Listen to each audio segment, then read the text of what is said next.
From the University of Florida's College of Journalism and Communications, you're watching WUFT News. This is a WUFT News Update. I'm Anthony Montalto. And I'm Charlene Metters. Thanks for joining us. UF Health is encouraging its workers to get their COVID-19 vaccine booster shots. WUFT's Samantha Narson shows us one person's experience getting her shot. As University of Florida pre-doctoral fellow Caitlin Bomber-Harrison attended her lab meetings, continued her neuro research, and prepared to see her 5-month-old niece, she felt she needed a boost. I definitely feel more protected now because there was a little bit of concern with going back to in-person classes and all of the students coming back to campus. Here at UF Health, Shands South Tower is where Caitlin and many of her lab mates received their COVID booster vaccine. As vaccination sites open across Alachua County, many people have started to receive their booster shots. Caitlin is part of UF Health Professionals, one of the first groups in Alachua County to be offered the COVID-19 booster vaccine. She received the 3rd dose of the Pfizer vaccine October 1st. Deputy Director of the UF Health Emerging Pathogens Institute, Michael Lizardo, thinks it's beneficial to the staff to be included in these early stages of booster vaccines. Important because the majority of employees that are patient-facing or clinical are recommended to get the booster, and so that's something that's impacted UF Health. In other words, to make sure that the workforce is as safe and both to themselves and to others as well by getting the boosters. Booster shots are currently only available to some Pfizer vaccine recipients in Alachua County. These include individuals 65 years and older. Those eligible also include those 18 years or older who live in high-risk or long-term care settings, and 18 years or older who have underlying medical conditions or work in high-risk settings. From tackling her books to running experiments in the lab, Caitlin feels grateful to be one of these individuals and dive right back into her work. For me and my lab mates, we were super appreciative of being given that opportunity in the beginning because we were considered essential personnel. So we wanted to get back in the lab because we can't get data and move our work forward if we're not here actively doing it.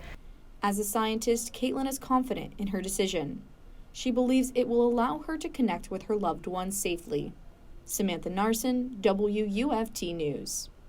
Booster shots are approved for all adults in certain categories, either 6 months after a Pfizer or Moderna 2nd dose or 2 months after a Johnson & Johnson shot.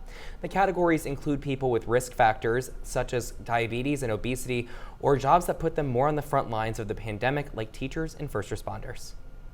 Speaking of COVID, the Biden administration announced today its new goal is to make rapid testing more available and affordable at home.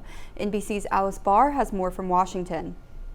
With more employers, schools, and businesses requiring proof you're COVID-free, the White House is working to make millions of at-home rapid tests available at a low cost for every American. They don't want to wait the several days it takes to get the results back from a lab. They want the instantaneous results that they can get at home. The Biden administration is helping streamline the regulatory process, including a $70 million investment from the National Institutes of Health, aimed at making it easier for test makers to scale up production.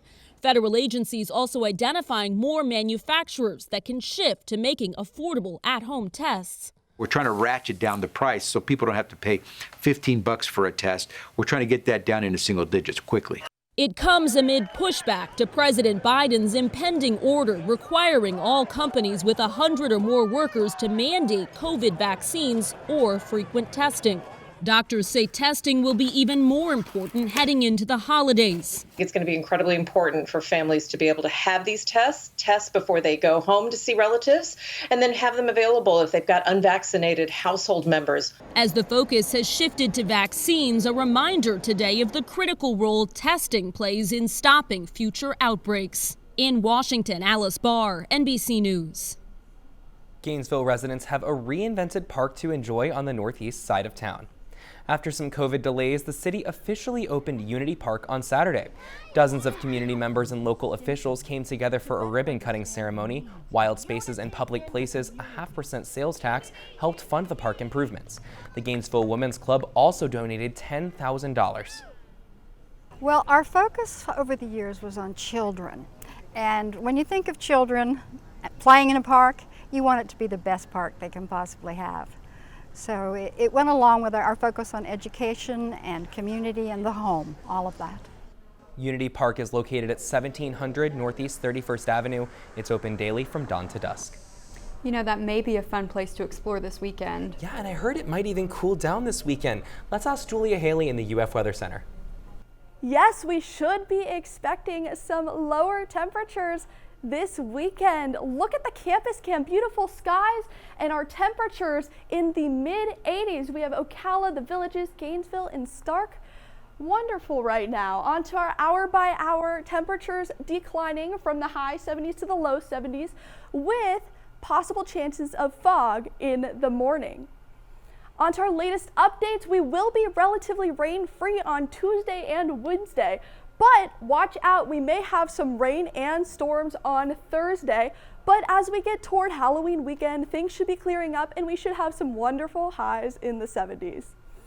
Our future track shows that we have a front coming through, which is why we are going to have some more clear days ahead on Tuesday and Wednesday. But when we get to Thursday, we should be seeing this low pressure zone make its way to Gainesville and surrounding areas. On to our 6-day outlook, we have temperatures of lows in the mid-50s to highs in the 80s, but we should be expecting a wonderful Halloween weekend with highs in the 70s. Now on to sports with Alexa Harley. Florida-Georgia rivalry week is underway. The Gators will travel to Jacksonville this Saturday to face the undefeated Georgia Bulldogs. Despite entering the game with 3 SEC losses, Gator head coach Dan Mullen expressed excitement for the upcoming matchup. Pretty big game for our guys. Obviously, this is always the Florida-Georgia game is always a big game for our guys. So, I thought they had a pretty good week of practice last week. We got to see how we come out to today. Everybody's back practicing today, so you want to see today's response back out there on the field.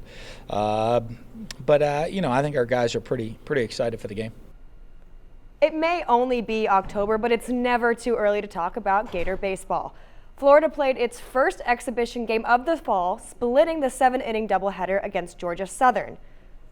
The Fabian family affair debuted on Saturday. Judd, who forgoed his second-round drafting by the Red Sox, returned for another season with the Orange and Blue.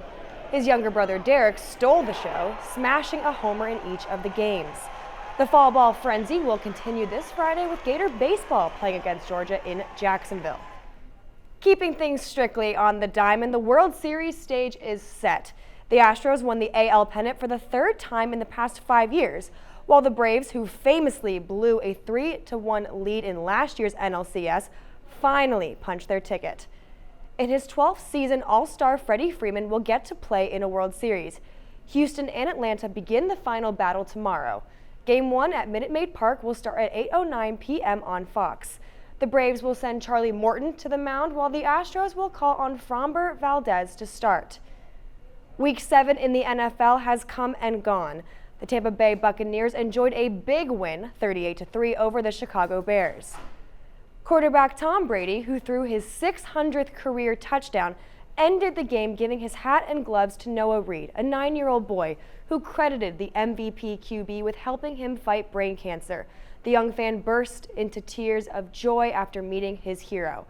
The Miami Dolphins were crying different tears on Sunday after dropping another game on a late game-winning field goal.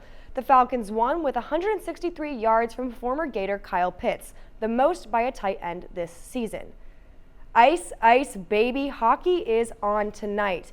But the back-to-back Stanley Cup champion Lightning are off to a slower start than expected, sitting 2-2-1 early. The absence of Nikita Kucherov has exposed Tampa's greatest weapon, their power play. Against the Panthers, the Lightning converted on 0 of their 6 power play opportunities. Tampa looks to bounce back as they travel to Buffalo to take on the 3-1-1 Sabres. And that's your look at sports. Thanks, Alexa. Finally, toddlers trot through nature on a special walk. The Florida Museum of Natural History hosted a tot trot this morning to explore the world of trees.